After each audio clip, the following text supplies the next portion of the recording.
Messieurs, dames, Tanguy Koki.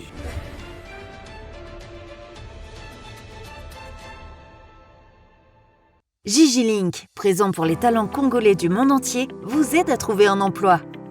Enregistrer votre talent sur Gigi-Link, c'est trouver un emploi dans votre qualification.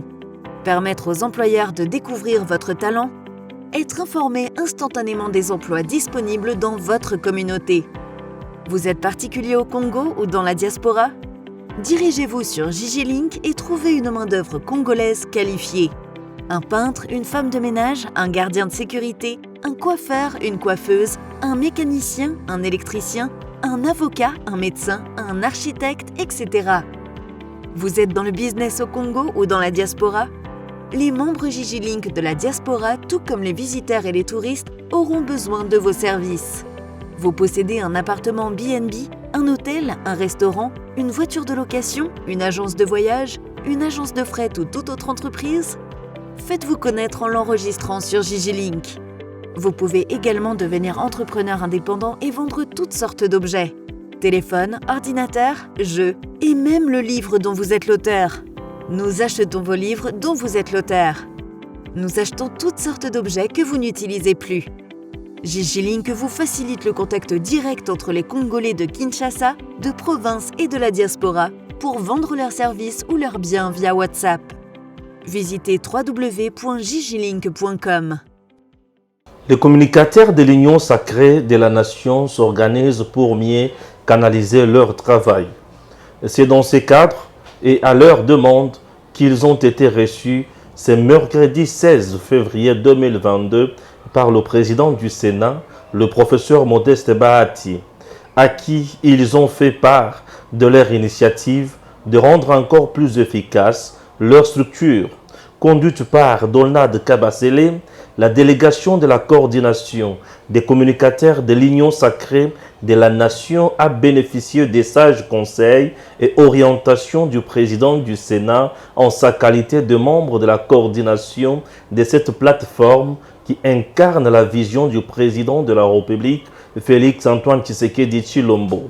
Modeste Bahati a, à cette occasion, exhorté ses hôtes à continuer à vulgariser et défendre sans relâche les idées du chef de l'État qui tient par cette vision à changer positivement les choses dans notre pays. Nous avons été conseillés et orientés par le président du Sénat et nous pensons mettre à contribution toutes ces orientations et ces conseils pour que nous puissions aider de la manière la plus efficace le président de la République dans la réussite de sa mission du peuple d'abord.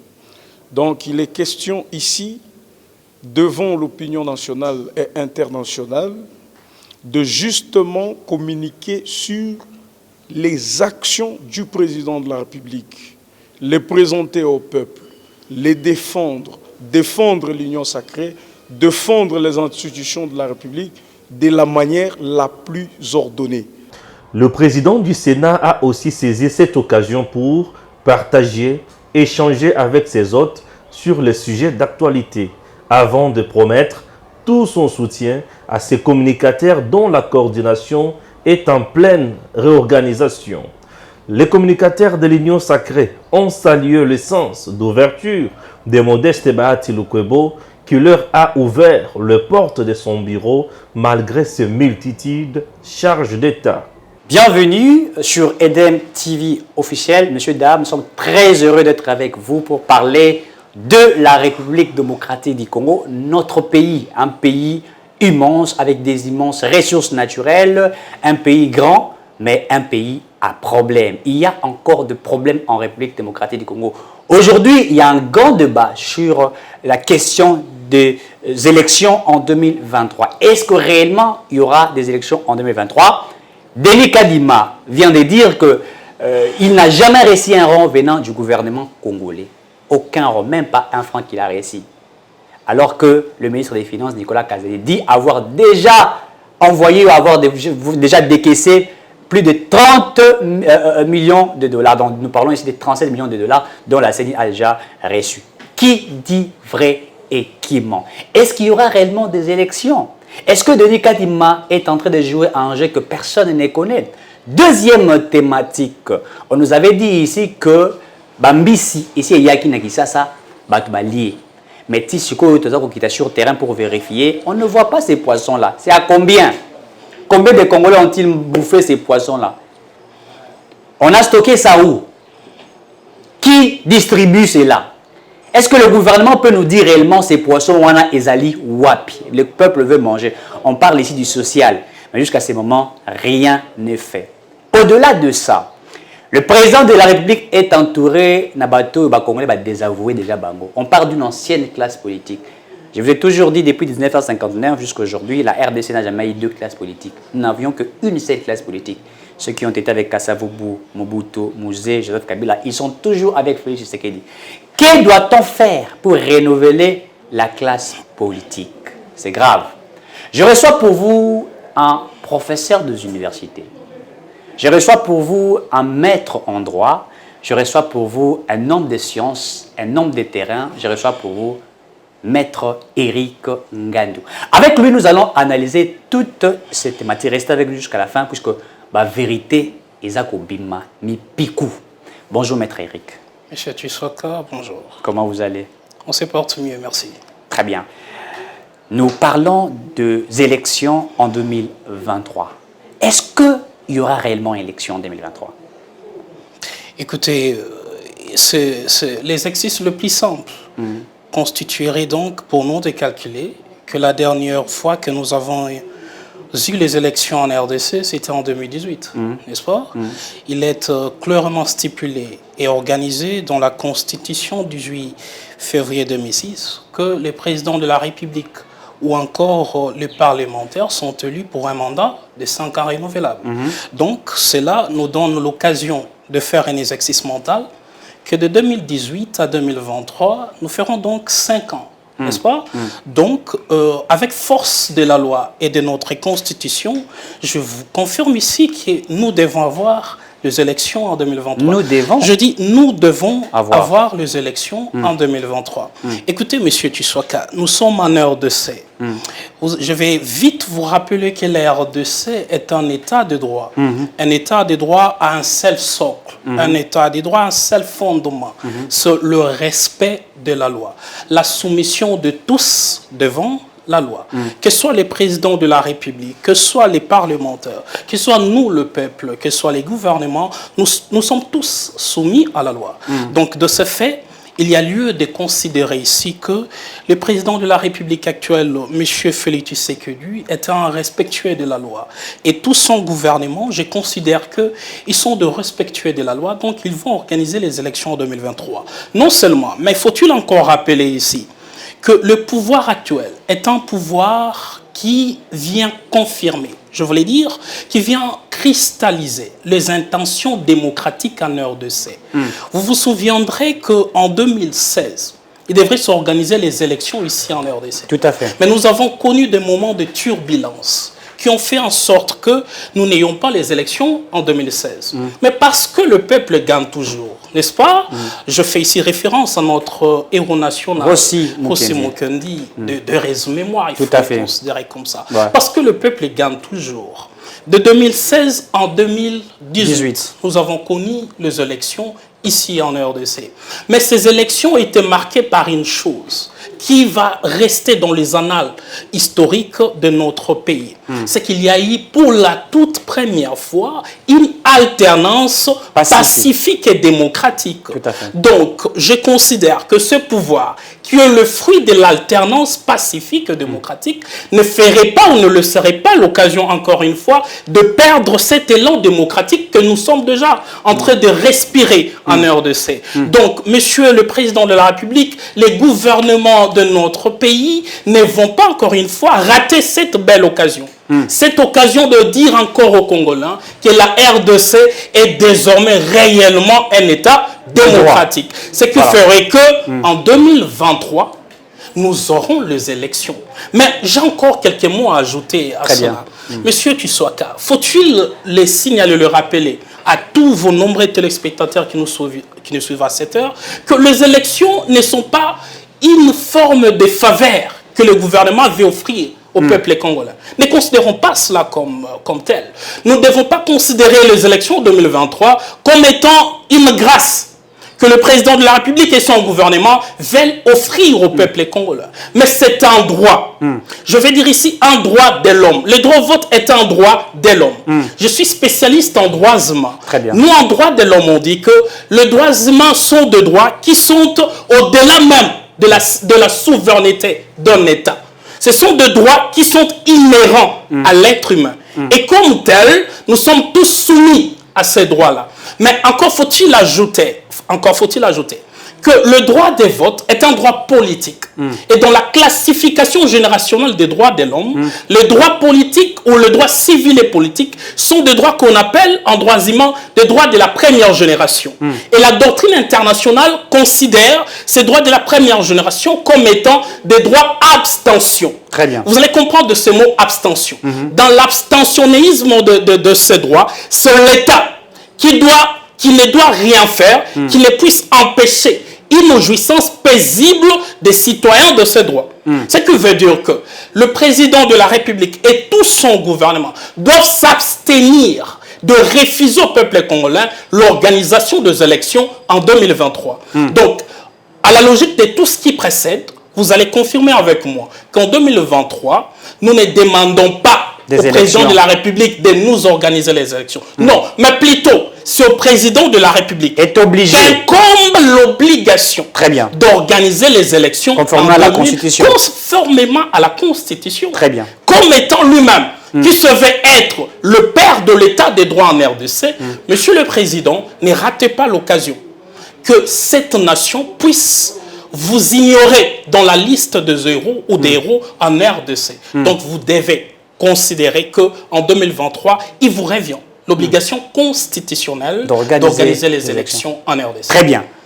Nous parlons de l'organisation des élections.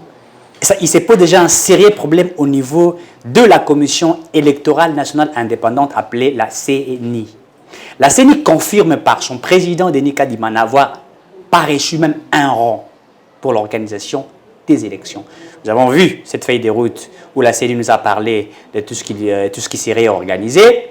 Et après, dans moins de 24 heures, le ministre des Finances, Nicolas Kazedi, lui dit et confirme que la CENI aurait déjà réussi 37 millions pour l'organisation des élections. Qu'est-ce qui est en train d'être joué? Devrons-nous croire à la CENI ou devrons-nous croire au ministre des Finances, au gouvernement, parce que le ministre des Finances représente tout un gouvernement du président Félix Tshisekedi. Quand je parle du gouvernement, je parle Sama Lokonde, et aussi je parle du président de la République, institution, président de la République, institution, gouvernement. Qui dit vrai? Doit-on croire au gouvernement ou doit-on croire au président de la CENI? Monsieur Tshisekedi, il y a des spectacles à éviter. Très bien. Il y a des spectacles à éviter et je demande à ce que nous ayons l'habitude de commencer à éviter de pareils spectacles ou de guerre interinstitutionnelle. Très bien. Le gouvernement de la République est une institution, n'est-ce pas? Parmi les 4 principales institutions de notre centrales pays. de notre pays. Tout à fait.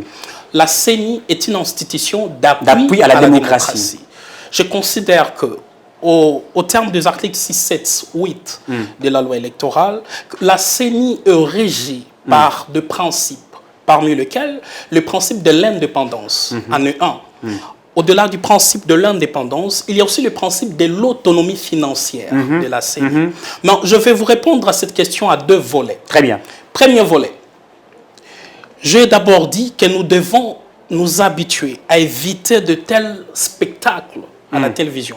Où aujourd'hui, nous recevons le président de la CENI, nous donne ses points d'avis, et demain, nous recevons un membre du gouvernement qui vient contredire les présidents d'une autre institution. Ce sont des spectacles à éviter. Parce qu'il y a lieu et il y a un cadre institutionnel où tous ces débats peuvent être réglés et discutés. Tout à fait. Le président de la CENI a tout le moyen de rencontrer le ministre de tutelle, bien entendu ici, le ministre de Finances, soit-il de budget, pour discuter des questions sectorielles. Très bien. Pas? Et ce n'est pas devant Top Congo, ce n'est pas devant Thierry ou devant Christian Lusako où il faut venir débattre de ces questions. Nous sommes dans un pays qui est organisé du point de vue administratif. Il y a l'organigramme, il y a un cadre légal, institué, où toutes ces questions devraient être discutées. Maintenant, je reviens au premier volet dont j'avais évoqué ici. Le président de la CENI déclare n'avoir encore rien obtenu. Rien reçu. Rien reçu du gouvernement. Ouais.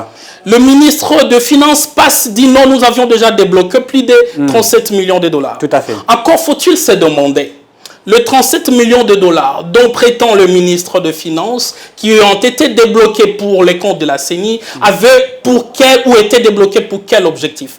Est-ce pour l'objectif d'organisation des élections ou pour le fonctionnement de cette institution de la CENI? Très bien. Ça encore, ça reste à débattre. Parce qu'il y a une contradiction où chacun, entre les deux membres des institutions, ne sait pas clairement éclairer utilement le peuple congolais qui nous suit ici. Est-ce pour question de fonctionnement ou c'est pour question d'organisation des élections 2023? Parce que si le président de la CENI se déclare n'avoir encore rien reçu, je pense que lui, il dit en termes de frais ou de l'argent qui devrait être débloqué pour le commencement des organisations ou de l'organisation des élections en 2023. Mais quant à la question de frais de fonctionnement, il n'en est pas une. Ce n'était pas ça les débats du président de la CENI. Très bien. L'argent des fonctionnements, il considère déjà que ça devrait être l'argent de fonctionnement, 37 millions de dollars. Voilà. Maintenant, parlons-en. Aujourd'hui, nous sommes en train de vivre ces spectacles parce que c'est déjà un spectacle, étalé qui est déjà étalé à la place publique. Tout à fait. Nous devons en parler. Premièrement, je considère que l'acte posé par les ministres de Finances venant contredire le président de CENI sur l'argent perçu ou non quant à la question des élections est un acte démocratique. Parce que ici, nous avons vécu avec les élections où la CENI de Nanga et le gouvernement de Joseph Kabila, nous connaissions, en vertu du principe de l'autonomie et de l'indépendance de la CENI pouvait demander ce que bon lui semblait et la CENI pouvait percevoir ce que bon lui semblait, sans aucune justification, sans aucune obligation de redevabilité. Très bien. Il n'avait ou elle n'avait aucune personne à qui rendre compte. Donc, elle pouvait amuser comme cela pouvait être fait, selon les sentiments, selon les humeurs du président de la CENI. Ce qui n'est plus le cas avec le gouvernement de Félix Tshisekedi. Très bien. Aujourd'hui, nous devons considérer que, au-delà de l'indépendance, au-delà de l'autonomie, il y a quand même le principe de la supériorité de l'État qui existe. C'est ce principe qui consacre le droit des regards. Donc cela n'exclut pas au ministre de Finances, soit-il au gouvernement, d'avoir un droit des regards sur l'argent qui est doté à la CENI pour son fonctionnement ou pour l'organisation des élections en 2023. Très bien. Donc, ce qu'il faut considérer ici, que nous sommes déjà en train de vivre cet élan démocratique. Très bien. Donc, vous allez vivre cette CENI qui ne sera pas une institution à part entière. Puissante qui peut tout faire. Une puissance que personne ne peut gérer. Tout à fait. Non, aujourd'hui, la CENI peut être gérée. Je dis ici, la gestion ou le droit des regards n'exclut pas l'indépendance ou l'autonomie de la CENI. Très bien. Ça, on devrait le considérer. Le droit des regards n'exclut pas l'autonomie de la CENI. Dans les principes, la CENI reste indépendante. Dans les principes, la CENI reste autonome. Très bien. Mais cela n'exclut pas non plus que le gouvernement puisse avoir un droit de regard sur les fonctionnements de frais adoptés ou dotés à la CENI pour son fonctionnement. Ça, c'est le premier volet. Le deuxième volet, c'est un volet qui vient contredire le premier.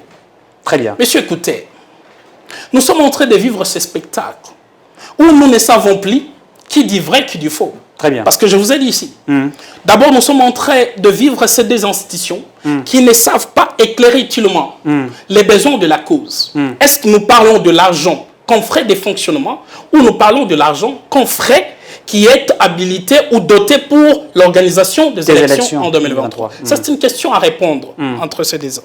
Mais parlons ici. Est-ce que cela ne laisse pas place au doute? Parce que nous sommes en face d'une CENI qui dit, au regard de toutes ces contraintes tant financières, juridiques et que sais-je encore, cela peut-être nous empêcherait d'organiser les élections en 2023. Des contraintes. Voilà, des contraintes qui seront un obstacle d'organisation des élections en 2023. C'est la même CENI qui dit aujourd'hui, jusqu'à ce jour, je n'ai reçu aucun rond de la part du gouvernement. J'ai suivi avec intérêt le débat du président de la CENI, dont les journalistes tueurs lui posaient.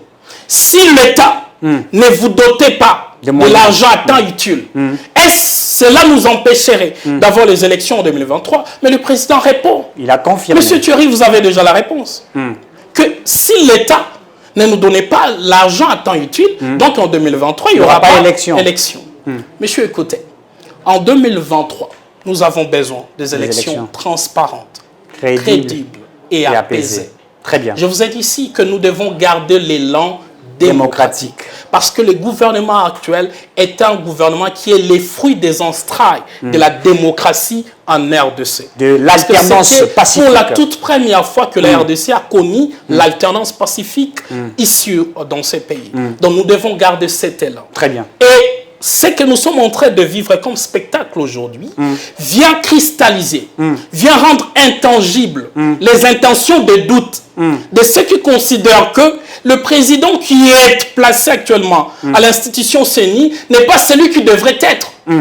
En d'autres termes, il ne s'agit pas de l'homme qu'il fallait à la place qu'il faut. Là, on vient d'appuyer Martin Fayulu. Nous sommes en train d'appuyer. Il parlait même de la dépolitisation de la CENI, etc. Je vous dis, le deuxième volet de ce spectacle nous laisse croire et nous laisse visualiser un certain nombre de doutes qui seront à charge du président de la CENI et de toute son équipe. Tout à fait. Que ce n'est pas l'équipe qu'il fallait placer à la place qu'il faut. Parce que nous avons connu ici comment cette équipe est mise en place. Très bien. Nous sommes passés par des spectacles aussi désobligeants.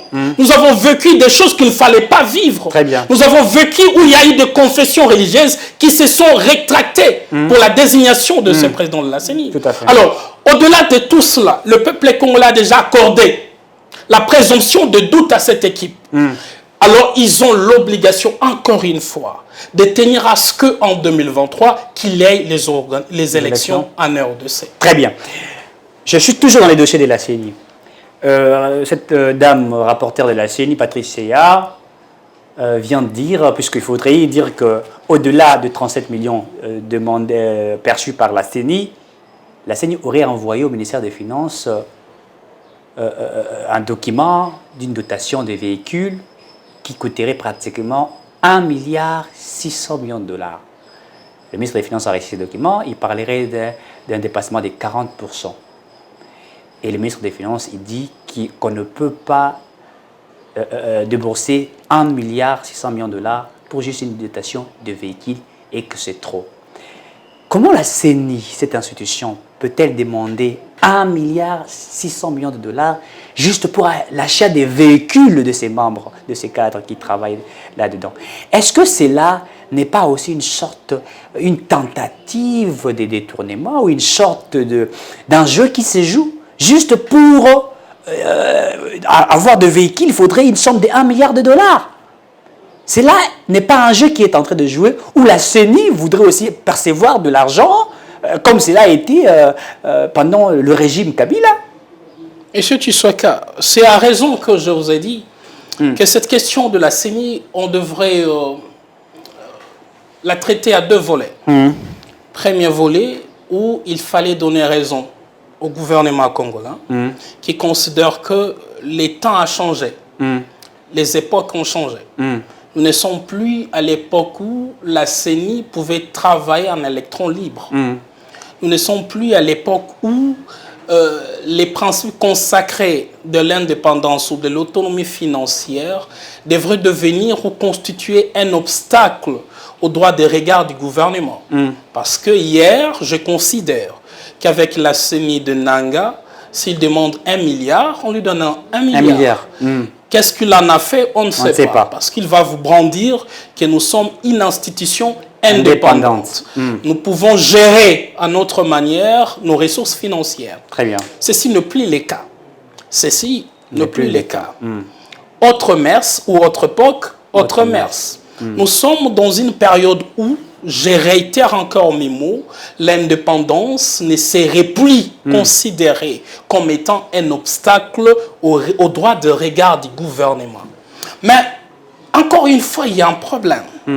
Je suivis cette dame Patricia Nseya, rapporteur ou rapportrice de la CENI, qui dit ici que d'abord, les documents déposés est authentiques. Oui. Alors qu'il n'y avait personne qui a contredit l'authenticité de ces documents. Ça, c'est d'abord de un. Deuxième élément, elle rajoute que les ministres des Finances ne peuvent pas nous condamner à tort en disant qu'il y a eu dépassement de plus de 40 fois. Plus de 40 fois le montant prévu. Très bien. Monsieur, écoutez, le ministre des Finances n'a pas parlé de plus de 40 fois. 40 fois est différent des 40%, n'est-ce pas? Ce qui est plus de 40 fois n'est pas forcément 40%. Parce que 40 fois des 30 millions, je ne sais pas combien ça donnerait. Plus de 120 milliards de dollars. Tandis que les 40% des 30 millions ne donnera pas le même montant. Tout à fait. Vous comprenez? Donc il faut ici que la CENI puisse nous donner des éléments qui sont probants. Et puisse la CENI avoir toujours les regards de comprendre ce qui est dit et quoi contredire et quoi rajouter. Parce que quand on sort dans les contextes, on déforme même ce qui a été déjà les contextes prévus. Les propos de ces membres de la CENI, Madame Patricia Nseya, vient contredire à défaut et à tort tout le propos tenu de ministre de la Finance. Mais j'aimerais ici que ça soit dit. Je l'ai encore dit une fois de plus, que ces spectacles, on peut nous les éviter. C'est possible que ces spectacles nous soient évités. S'il y a de débats entre la CENI et le gouvernement, il y a un cadre légal institué pour répondre à ces débats.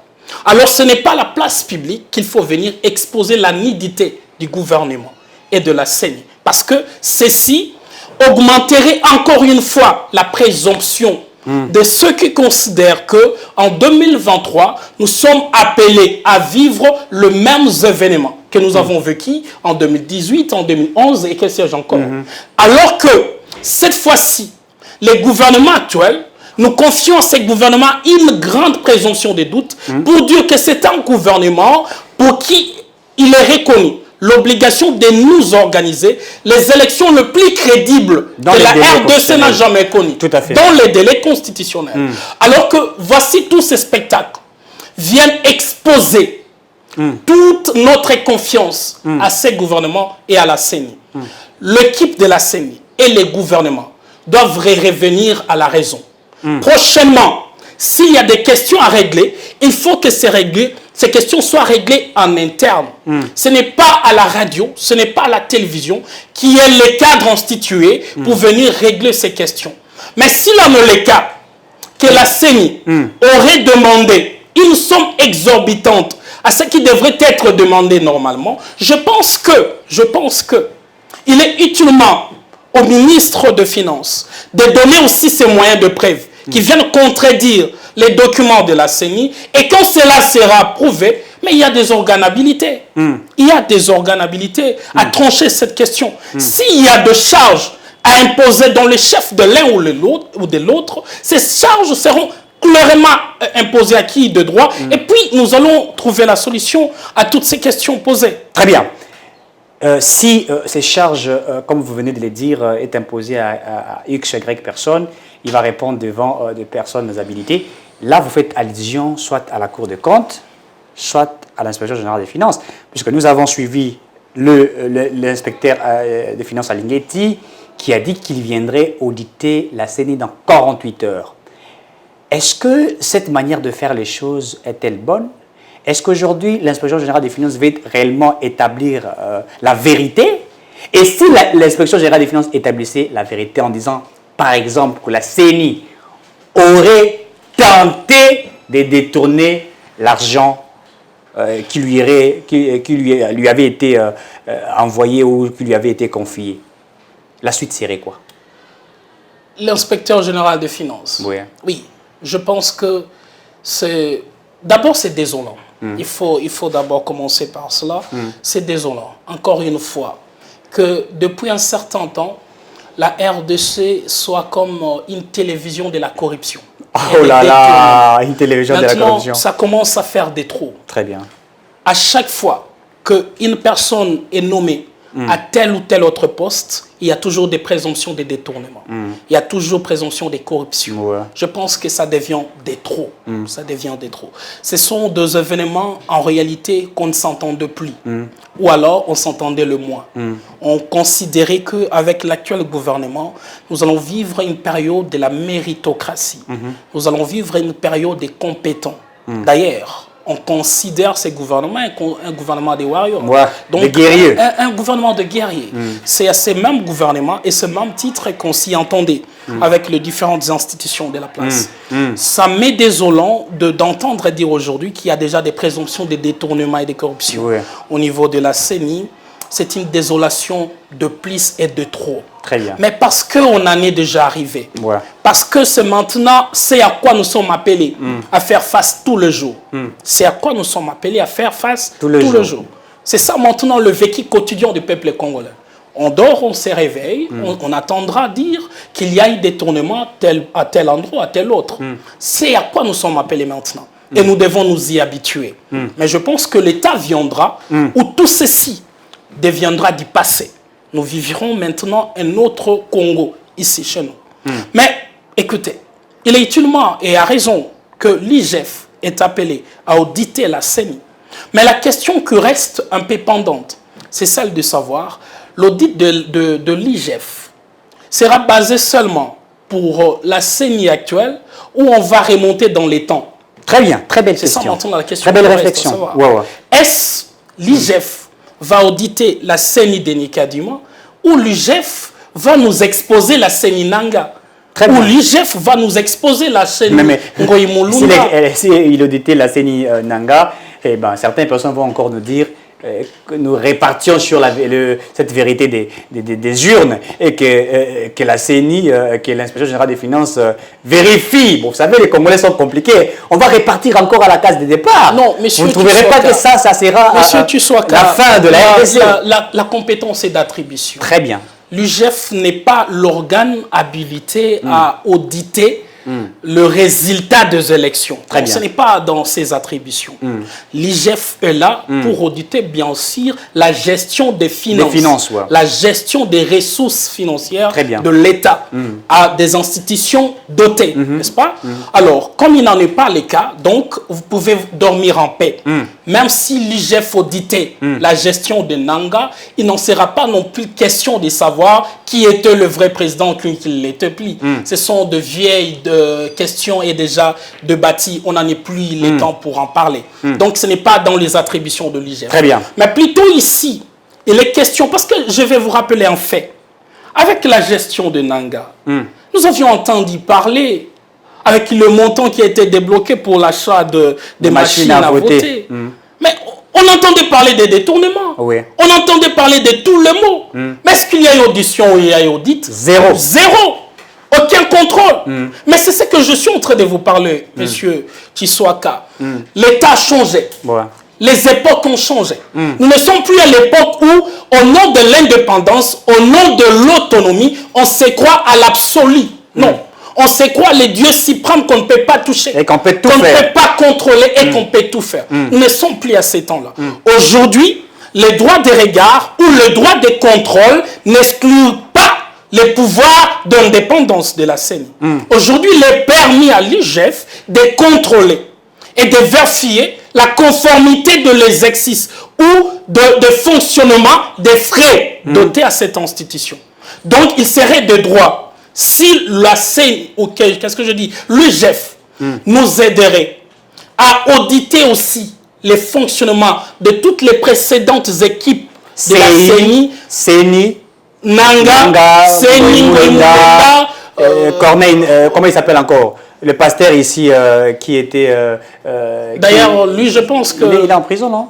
Ngoïmoulunda, oui, c'est Ngoïmoulunda. Voilà, si la CENI nous aiderait aussi à auditer ce fonctionnement, fera encore bon utile. Mais parce que nous sommes en train de parler de la CENI, de Nikadima. Monsieur, écoutez, nous ne sommes plus à l'époque où on ne mérite pas, mais parce qu'on a des bons sentiments avec le chef, et on occupe la place. Non. Si Denis Kadima et toute son équipe sont dans les habits, il faut établir les responsabilités. Et seraient des droits. Il faut établir la responsabilité. Là et maintenant, la responsabilité revient à la justice. Oui. Vous êtes aussi un enseignant de droit. Oui. Vous êtes aussi avocat, enseignant de droit. Parlons de cette justice-là maintenant. Est-ce que nous pouvons être heureux aujourd'hui de notre justice? Puisqu'aujourd'hui, l'IGF fait un bon travail. Récemment, le ministère de la Santé, on a écouté qu'il y aurait 300 millions de dollars détournés. Tel ministère, on parle des millions, des millions, des millions. L'IGF dénonce. Mais après cette dénonciation, ces personnes, d'autres sont arrêtées, libérées, graciées. Dites-moi, vous êtes enseignant en droit aussi. Est-ce que vous êtes heureux aujourd'hui, étant enseignant de droit, de notre justice? Écoutez, M. Tshisoka, je pense que nous sommes dans un état de droit. Ouais. L'état de droit parfois peut nous faire souffrir. Et surtout quand on n'est pas initié. Très bien. On peut se sentir lésé par certaines décisions de la justice. Mais ça reste la justice. Très bien. Je ne vais pas dire ici que notre justice, elle est Parfaite. sainte, parfaite. Non, il y a toujours des imperfections. Du reste, elle reste l'œuvre humaine. Elle peut toujours connaître certains soucis de fonctionnement. Tout à fait. C'est là, partout ailleurs, même dans le pays de vieilles démocraties. Ces problèmes de fonctionnement de la justice existent toujours. Tout à fait. Mais cependant, cela aussi ne nous donne pas droit de dire que notre appareil judiciaire, c'est l'appareil le plus biaisé de la République ou du monde. Non. Écoutez, lorsque les procureurs ou les magistrats exercent leurs prérogatives, ils les exercent sous deux principes. Très bien. Le premier principe, c'est celui qu'on appelle les principes de la légalité. Ces principes qui voudraient que, à tout moment qu'il y a présomption de commission d'une infraction, que le magistrat s'en saisisse. N'est-ce pas? Deuxième principe, c'est le principe de l'opportunité. C'est cela des fois qui fait beaucoup de mal à de nombreux Congolais qui ne comprennent pas réellement comment l'appareil judiciaire fonctionne. Très bien. Le principe de l'opportunité, comme le mot l'indique d'ailleurs, L'opportunité. c'est le principe qui reconnaît à l'autorité judiciaire, ici bien entendu les magistrats, de pouvoir décider de l'issue à donner à un dossier judiciaire. Et c'est un dossier qu'il faut s'en saisir et déposer devant le juge, ou c'est un dossier ou dont on s'en saisit, mais par après on se rend compte que les éléments ne sont pas fondés et qu'on peut classer ces dossiers sans suite. Ce sont des pouvoirs qui sont reconnus à tout magistrat. Et dans chaque état de droit, c'est comme ça que l'appareil judiciaire fonctionne. Ça, c'est d'un côté. Le cas de grâce présidentielle, les cas de grâce présidentielle... Ils sont graciés et soutiennent encore le président de la République. Oui, écoutez, il y a des prérogatives qui sont constitutionnellement reconnues au président de la République. Et ces prérogatives sont exercées suivant les principes qui, encore une fois, reconnus au président de la République. Le président de la République peut gracier qui il veut, quand il veut. Quand il veut. Et au moment où il veut. Et on n'a pas droit de venir poser la question au président de la République, pourquoi la tête de cette personne t'a plu pour gracier dans le pouvoir discrétionnaire du chef de l'État. C'est dans le pouvoir discrétionnaire du chef de l'État. Très bien. S'il décide de gracier une personne, il peut les gracier. Même celui qui a volé 1 milliard de dollars. Ne savez-vous pas que Barabbas a été libéré en lieu et place de Jésus? On va évoquer la Bible ici. Mais c'est le droit. Très bien. Mais c'est le droit. Tu es le premier juge, tu es le premier magistrat. C'est lui-même Dieu. C'est Jésus d'abord, qui est le premier avocat auprès du Père. Ne savez-vous pas que Jésus peut plaider pour toi, pécheur, meurtrier, devant Dieu, il dit, pardonne-les. N'est-ce pas? Mais pourquoi seulement avec les mots là, ça vous nous envoyez à faire le mal et puis on va... Non, je vais vous dire ceci. Va nous pardonner. Je vais vous dire ceci. Le président de la République peut accorder sa grâce à qui il veut. Et très souvent, vous remarquerez que la grâce présidentielle est accordée pendant les moments de fête. Je vais vous demander ici, quel est le fondement de la grâce présidentielle? Au-delà de la Constitution, puis il donne un fondement juridique. Mais je vais vous dire que le fondement historique et sociologique de la grâce présidentielle, c'est la Bible. Ah mais oui, c'est là où la grâce puise son fondement. C'est l'histoire de Jésus et de Barabbas. Pendant la période des fêtes, on décide de gracier Barabbas et de condamner celui qui n'a jamais commis le péché. Mais c'est ça l'histoire. C'est ça l'histoire. Donc on veut que ces pécheurs puissent se repentir. Donc, et bien évidemment, c'est ça aussi les rôles de la justice. Et c'est pourquoi la justice n'est pas là. La justice n'est pas là pour voir le peuple mourir. Non. Parle toujours pour condamner. Parmi les rôles de la justice, il y a aussi les rôles pédagogiques. Mais les gens dit, mes professeurs qui commencent déjà à défendre ceux qui commettent des infractions et qui sont graciés, ça devient un problème en droit. Non. Ça ne deviendra pas un problème en droit pendant que c'est nous-mêmes qui enseignons. Qu'en droit, il existe un principe qu'on appelle la grâce présidentielle. C'est parmi lesquels on appelle les éléments d'effacement de la peine. Très bien. Une personne qui est condamnée, il y a un seul moyen qui peut lui rester. Après avoir exercé tout le voie des recours, condamné au dernier degré, outre l'amnistie qui est l'œuvre du Parlement, il y a aussi une autre œuvre qui vient du président de la République, qui est la grâce présidentielle. Ça, c'est un élément. Deuxième élément, la liberté conditionnelle et liberté provisoire. Mais c'est des droits. C'est des droits. Comme Kamere qui est allé se reposer à Washington ou à Paris, je sais pas moi. Écoutez, aucun juge ne peut rendre une décision sans que celle-ci ne soit motivée. Très bien. Mais nous avons de grands professeurs ici au Congo. Nous avons de grands juristes ici au Congo. Et nous avons des institutions judiciaires indépendantes ici au Congo. Si une décision n'est pas motivée, croyez-vous que je suis le seul juriste savant en RDC qui dit que ça peut être bien appliqué et que tous les autres ont fermé les yeux? Non. Ils en savent que quand une décision est motivée, elle est donc fondée. Si tel n'est pas le cas, il y a des instances judiciaires habilitées à annuler une telle décision. Il était de droit, M. Vital Kamerhe, qui n'a pas encore été condamné au dernier degré, la Cour de cassation, qui est saisie en tant que juge de voie des recours, ce qui est différent d'un juge judiciaire comme étant Premier ministre ou les autres justiciables de la Cour. Mais ici, le juge de la cassation est tenu comme étant un juge d'arrêt pour rendre la décision sur une affaire qui avait commencé devant le juge de la Cour ou du tribunal de grande instance dont le degré d'appel a été exercé devant la Cour d'appel. Et puis, la Cour de cassation en est saisie pour le cas ou pour connaître la cassation de cette affaire.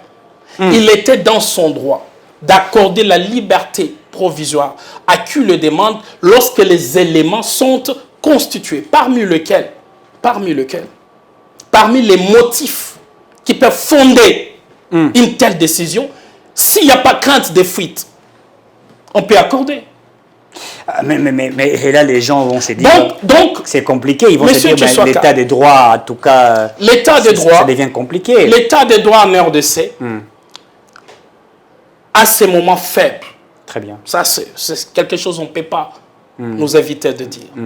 L'état des droits en RDC, à ce moment faible.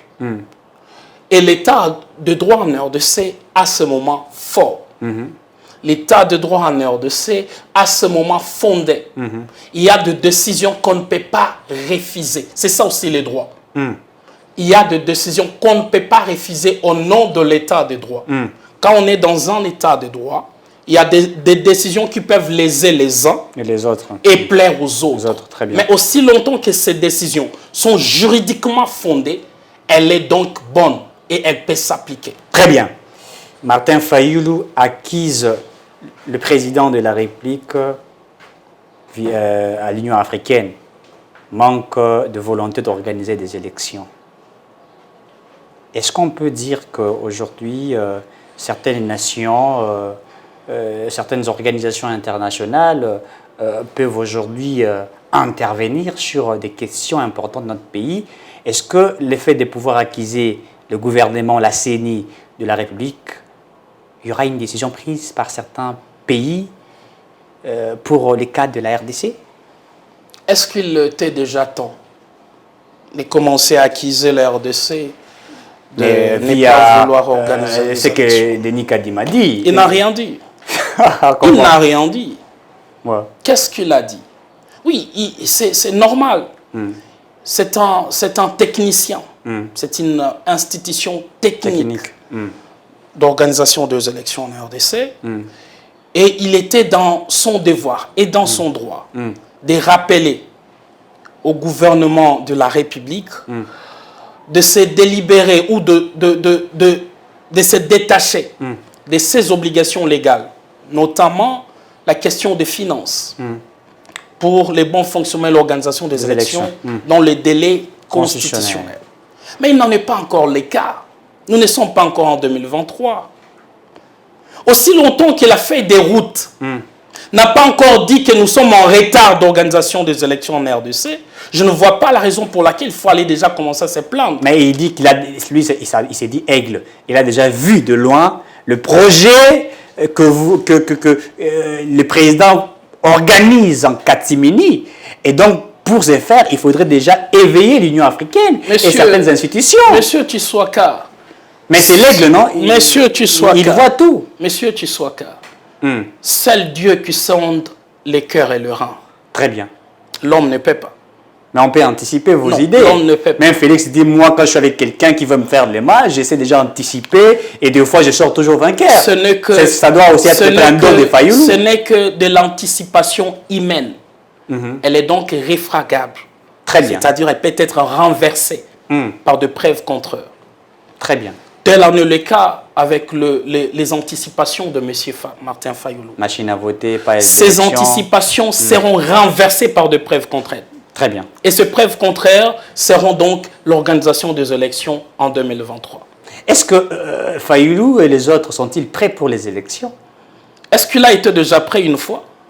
Oh, mais il a été candidat président. Même en 2018, il n'était pas prêt. Mais il était candidat président. Il a été pris à pied levé. Ah bon? Vous voulez vous rappeler de l'histoire? C'était le seul qui disait que avec machine à voter, nous n'irons pas aux élections. Alors que pendant que les autres se préparaient déjà. D'ailleurs, il a payé cash. Très bien. Il a payé cash. Il a payé cash sa vision d'aigle qui échoue toujours. Il a payé cash. Parce que s'il avait cette vision d'aigle en 2018, il aurait peut-être été élu président de la République. Avec tout le moyen qu'il en avait. Mais parce qu'il voit toujours en retard, pendant qu'il voit en retard, il vient vous dire que j'ai déjà vu. Pendant qu'il s'endort, il dit Bolamouka. Oh là là. Très souvent, ces sons-là sont. Oh là là. C'est fort, hein. Pendant qu'il s'endormait encore. Ouais. Mais lui, il vous dit Bolamouka. Mais lui, il dort, évidemment. Lui dort, mais Bino Bolamouka. Oh là là. Et nous, on a pris le temps de nous réveiller. Voilà, il reste encore un. Oh là là. Donc, ne vous en faites pas. C'est fort. Ne vous en faites pas. Très bien. En 2023, il y aura des élections. Très bien. En 2023, il y aura des élections. La question du seuil, est-ce qu'on va revoir ça aussi? Ou on va simplement adapter, c'est là, la question du seuil d'1%, 3%, etc. Et vous savez que cette question-là a effacé certains. Il fallait compter des plateformes qui auraient plus de 100 000 voix.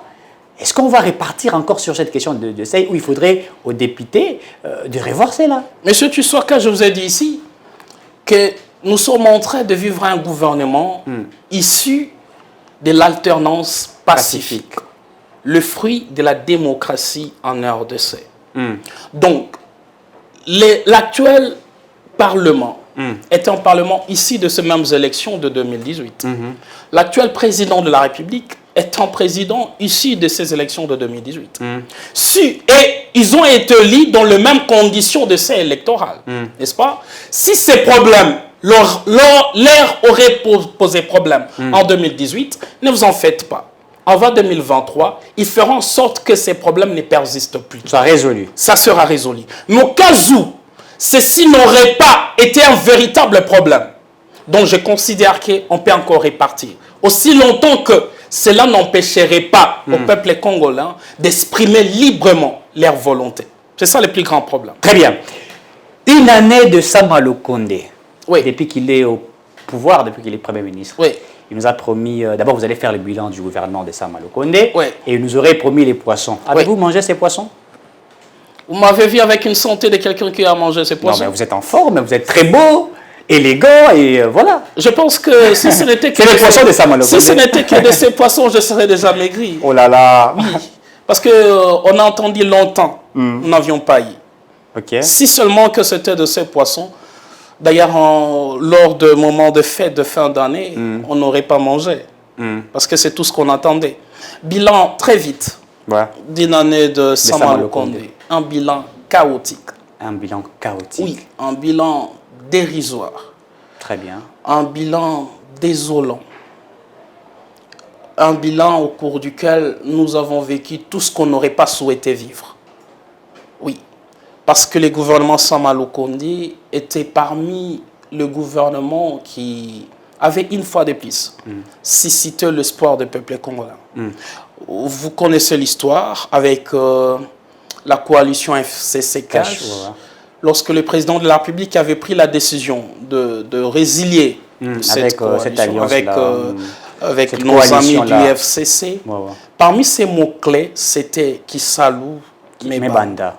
Donc c'était maintenant le moment que le travail devrait commencer. Et le travail devrait en principe commencer avec le gouvernement Samalou Kondé. C'était le gouvernement qui devrait nous donner tout ce que le peuple congolais souhaite avoir avec le pouvoir de Félix Tshisekedi. Parmi tant, l'élément social reste encore l'élément qui reste question fondamentale. Très bien. Et l'élément social serait encore un véritable handicap pour la réélection même du gouvernement ou du président actuel.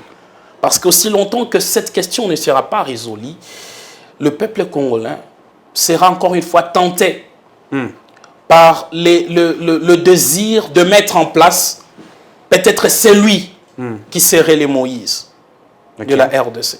Alors qu'on aurait souhaité que ce soit Félix Tshisekedi.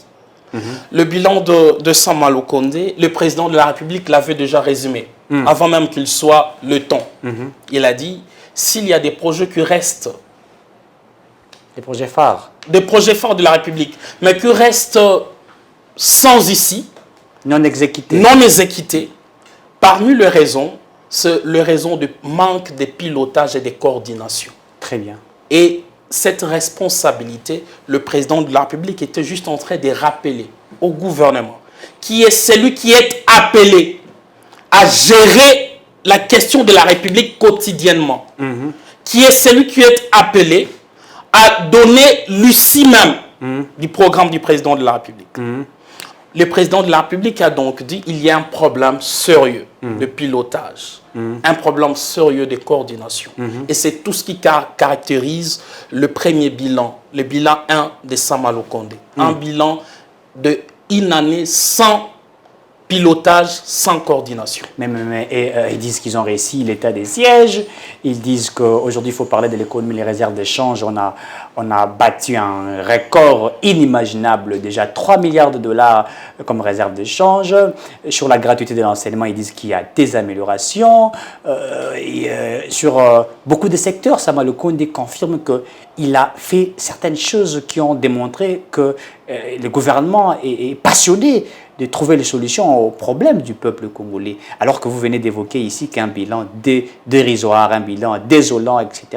Est-ce que c'est pas... vous n'avez pas des problèmes particuliers avec lui ou bien c'est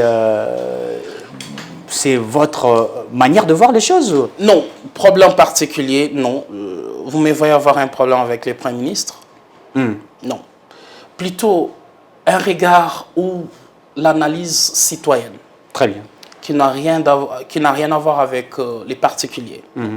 D'ailleurs, je ne parle pas de Samalou Kondé. Je parle du gouvernement en tant qu'institution. Il n'y a pas des gens qui se sont démarqués, quelques ministres que vous connaissez? Bien entendu, il y a des ministres qui se démarquent pour qui je salue, mais dont je n'ai pas besoin de les citer nommément. Très bien. Ils auront certainement leur porte-parole, qui passeront ici chez vous pour vous dire... mon ministre a réussi ou mon ministre n'a pas réussi. Les jours où on me nommerait à tel poste, je reviendrai pour vous citer ces noms. Mais sinon, il y a de ceux qui se sont distingués. Cependant, revenons-en. État de siège, gratuité de l'enseignement, réserve de change. Je concède à toutes ces réduction ces des raisons. prix des billets d'avion, passeport, bien entendu. Transacademia pour les étudiants. Tout ce que vous voulez. Tout ça. J'aimerais que vous puissiez me dire quels sont les signes apparents de tous ces éléments dans le vécu quotidien du peuple congolais. L'impact de tous ces éléments, de toutes ces récits aucun indicateur dans le vécu quotidien du peuple congolais.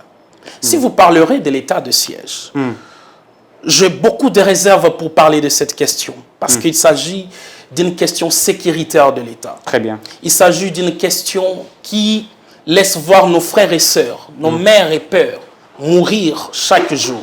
En tout cas, je me donne beaucoup de réserves pour parler de cette question. Mais je pense que si nous observons tout ce qui s'est dit et tout ce qui se passe, il y a encore à dire un mot quant à cette question de l'état de siège.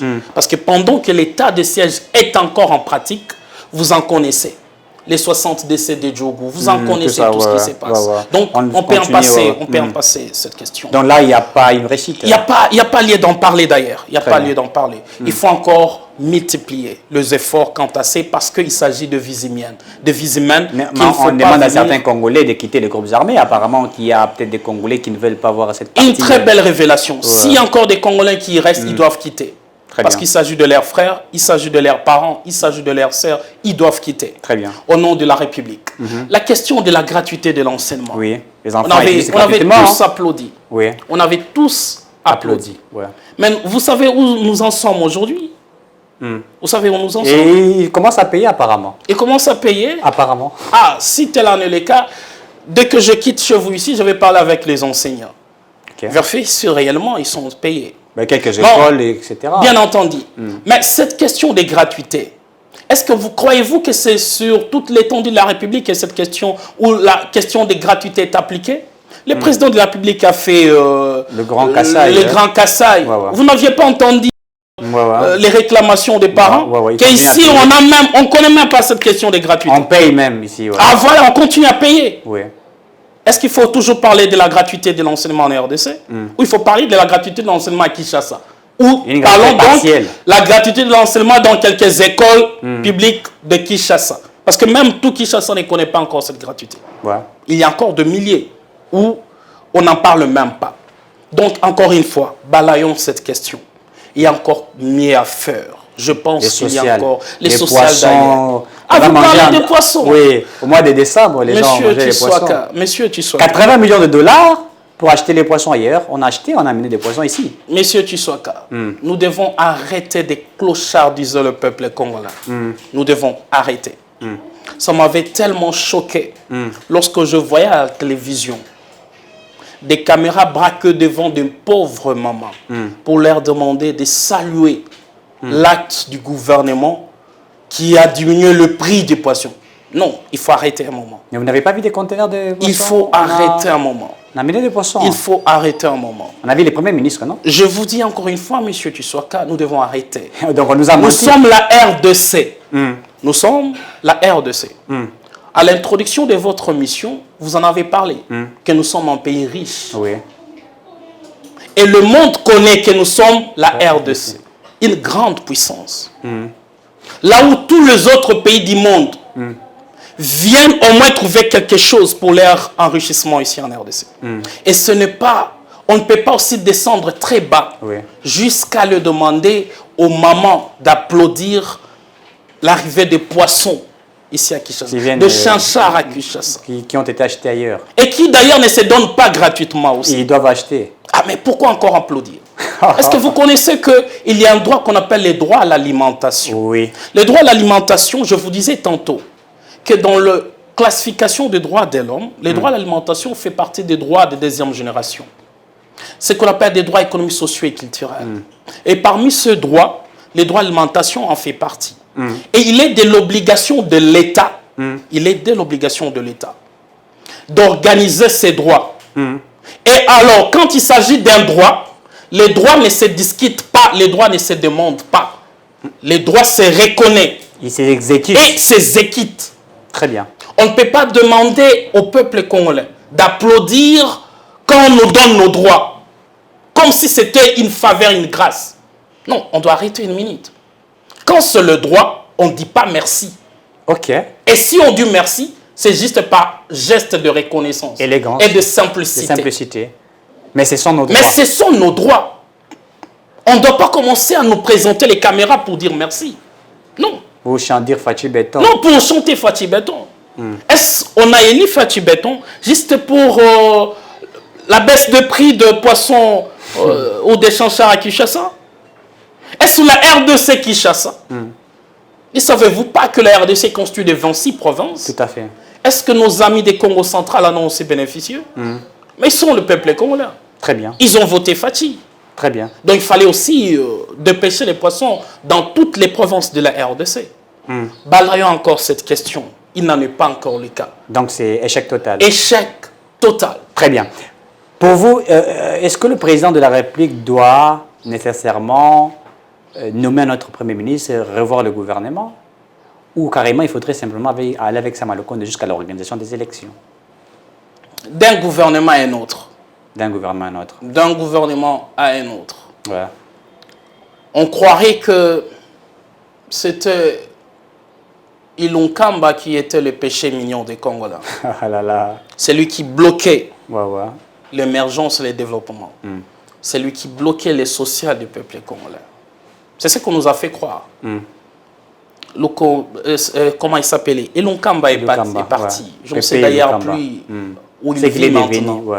Et qu'est-ce qu'il est devenu? Je pense qu'il se repose avec les poids de l'âge. On a Sama Lukonde. Un jeune. Ah, voilà, vous avez juste pris mes mots. Un jeune. On nous a dit finalement... Très courageux. Hein. Il y a un jeune, il a le sang vif. Moins de 40 ans, je crois. C'est un warrior. Ouais. Il va 43 changer ans. les choses. Si vous voulez même 50 ans, donnez-le. Ouais. Ce n'est pas un problème. Alors qu'il ne s'agissait pas de questions de chiffres et de poids d'âge. Il s'agissait d'une question de volonté. Très bien. Tout simplement. Faut-il encore changer de gouvernement? Oui.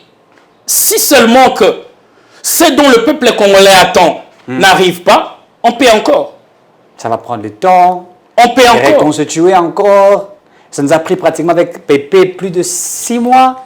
Avec Sama Lukonde pratiquement 4 à 5 mois aussi. Parce que, et ça vous aussi, savez quoi, monsieur Tshisekedi? Ça va empêcher beaucoup de choses. Parce que ce dont nous appelons nos politiques sont juste soifés du pouvoir, tout simplement. Tout le temps que ça prend dans des pays des êtres normaux, dans des pays des êtres normaux, le changement des gouvernements n'est pas du temps. Le Premier ministre dépose aujourd'hui, 2 jours après, il y a notre gouvernement qui est déjà monté. C'est parce qu'ici en RDC, tout le monde veut devenir ministre. Le député quitte l'Assemblée pour aller au gouvernement. Les sénateurs quittent pour chercher un poste de mandataire. C'est comme ça maintenant en RDC. Et maintenant, toute la responsabilité revient au chef. Parce qu'il le dit, il n'y a pas de mauvaise troupe, il n'y a que de mauvais chefs.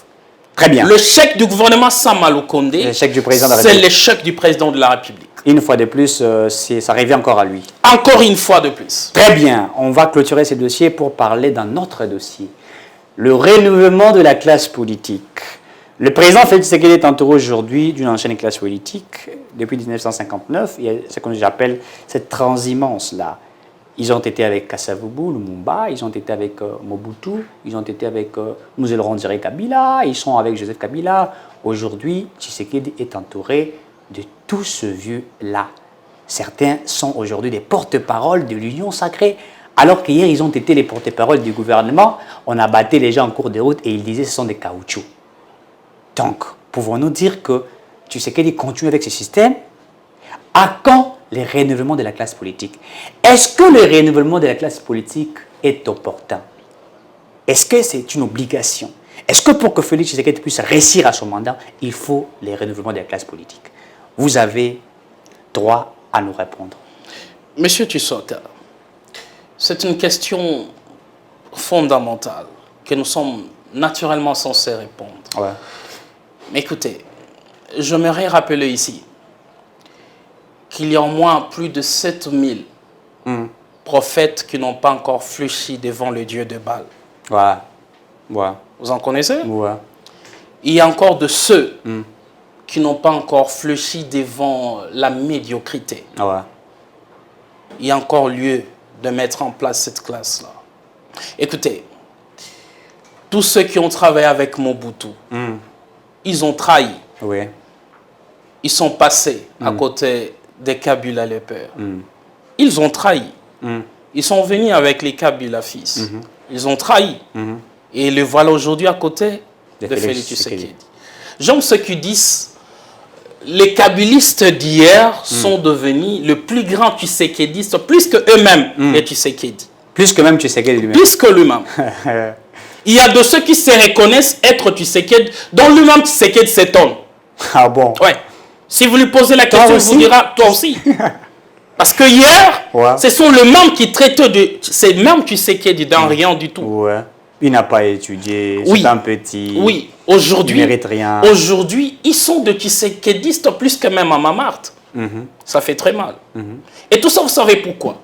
Parce qu'ils sont en vire du poste. C'est tout ce qu'ils sont à la recherche. Hier, quand Tshisekedi va passer, ils deviendront peut-être des fayolistes plus qu'eux-mêmes. Peut-être des katumbistes plus qu'eux-mêmes. J'aimerais qu'ils soient des ngandoustes plus que moi-même.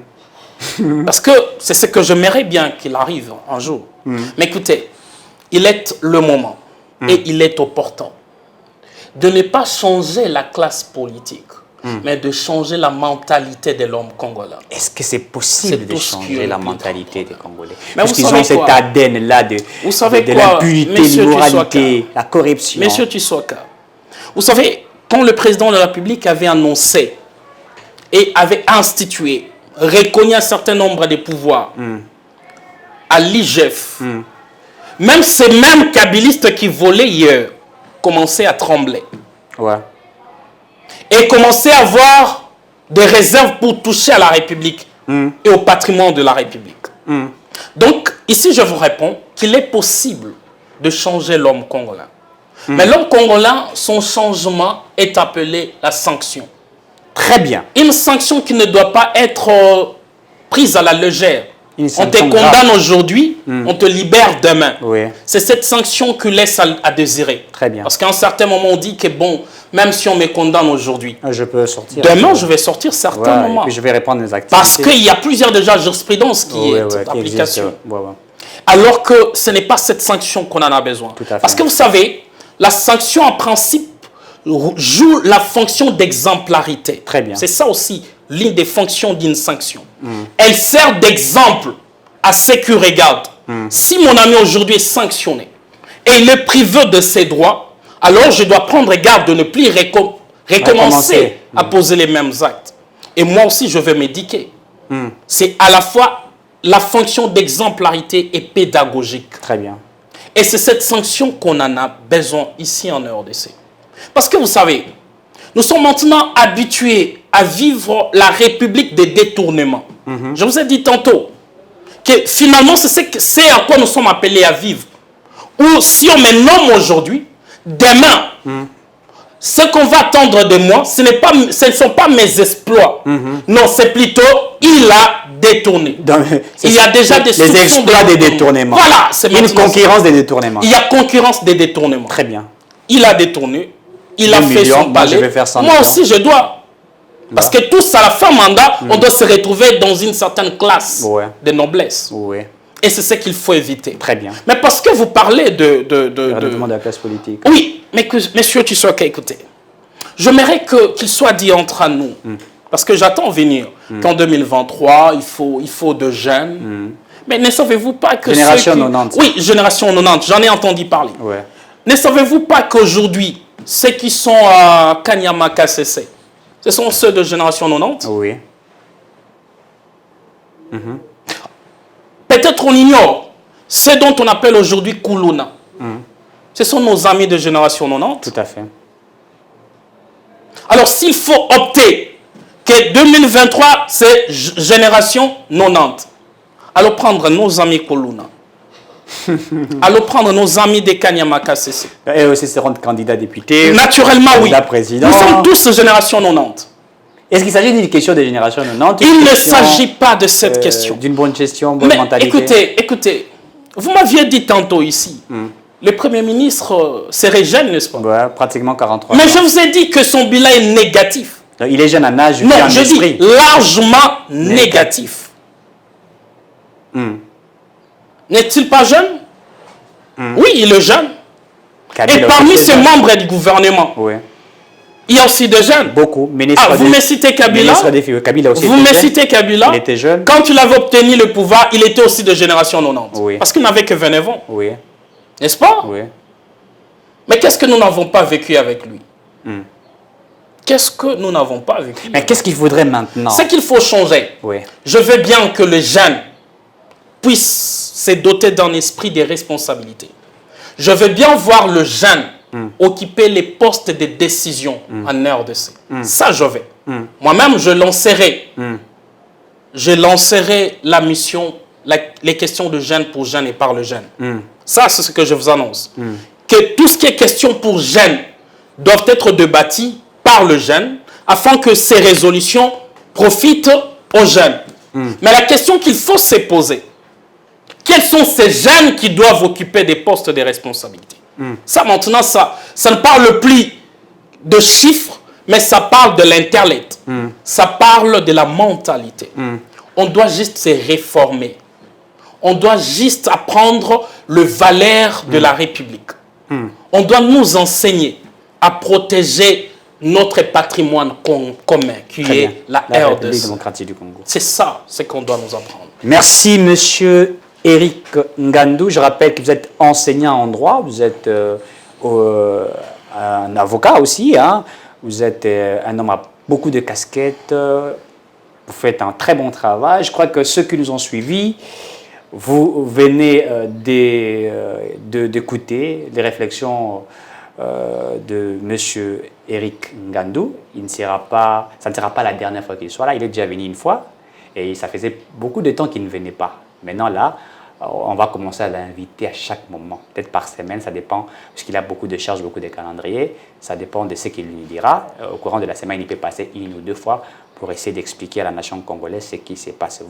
Si vous avez aimé, commentez, partagez. Il y a des choses très pertinentes que le maître a dit. Il faudrait couper des parties, balancer sur les réseaux sociaux, balancer partout, en telle enseigne que ceux qui vont écouter cela, s'ils seront intéressés, qu'ils changent ce qu'ils doivent faire. C'est très important. Nous nous battons pour changer notre pays. Je l'ai toujours dit, Congo, il faut bonga. Congo et Kobongate, Kakanako Finga, la politique de haute toile que je me mette, mais aussi par des analyses constructives qui vont permettre à Nabato Bazako diriger Batambu Sambuka Malam. Merci à Jancy Kibala qui a été derrière cette caméra. Merci à Bébira Marilou qui nous a aussi assisté. Merci à toute l'équipe de EDM TV officiel. Merci à M. Tito Mambo. Merci à Maman Massingo. Merci à tous ceux qui nous suivent, tous ceux qui nous écrivent, tous ceux qui nous parlent. Merci encore une fois à vous, Maître Eric Ngandou. Nous nous retrouvons certainement bientôt pour continuer l'actualité ici à EDM TV officiel. À très bientôt. Messieurs, dames, Tanguy Koki.